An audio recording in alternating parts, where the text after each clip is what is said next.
Go. Peace and love, strength and honor.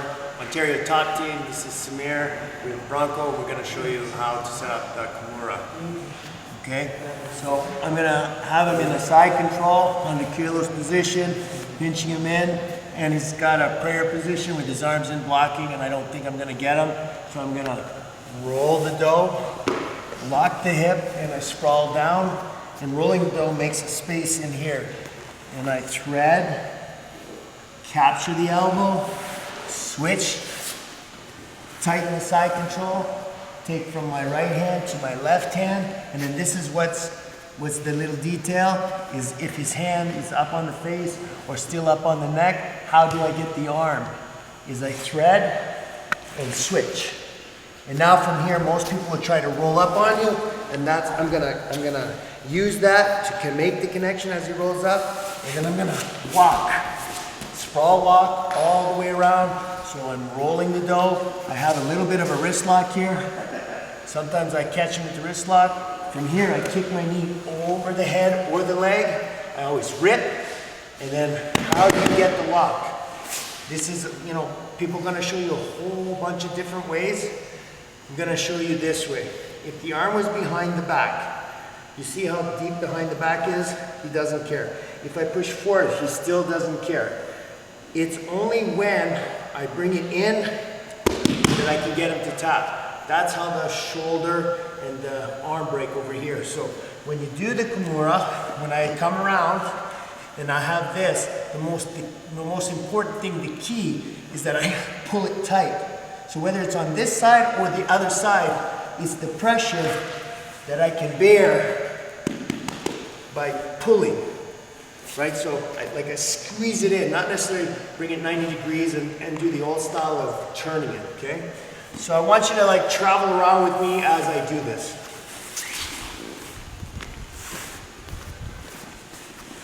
I have side control, I roll the dough, lock the hip, sprawl back, find the hole, thread my arm, capture the arm, switch out, tighten up my hole, pass from my right to my left, reverse hip heist, thread my arm or catch it, get the grip from his escape, sprawl my weight up against him, trap the arm, rip, and catch the Kimura. Sometimes, the way I've done it, I've misjudged, and I'm about to lose my position as he's coming over. I snap it back down. Okay, so when I'm like this, I've got my weight against him. Theoretically, he's got a lot of defenses from here. So as soon as I feel like I'm going to lose it, I switch back, keep this lock. If I can put it underneath him, I will. Now here's something else I'm going to show you. Traditionally, I was taught this, to switch back, lift his body, and try and bring my leg over. And that was always the problem. The guy blocked. So I don't do it that way. I've modified it so that when I get the arm, I sprawl towards the head. So when I switch, it's so fast. I get it right away. I take out his arm, and I just start to pull my leg over the head, and I get the lock. And then for the final one, so now I have a move for when he's pushing into me. I have a move for when he's trying to pull back. And now I have a move for those guys that are just bloody strong. And I didn't get underneath the elbow. I'm too high up on his bicep, tricep area, because that should be here. But I just made the mistake. He's gonna start to straighten out his arm. I travel around, press my elbow down, and switch. Is that awesome or what? Yeah.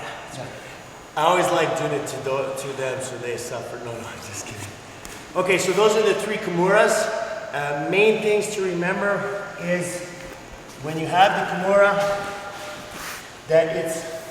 the idea is that you should be pulling in. Right now, you don't have to pull it high and turn. I think that leaves too much room. But I squeeze it in as tight as I can here. And that's why I get the lock. Ontario top team. Bronco, thank you. Pow!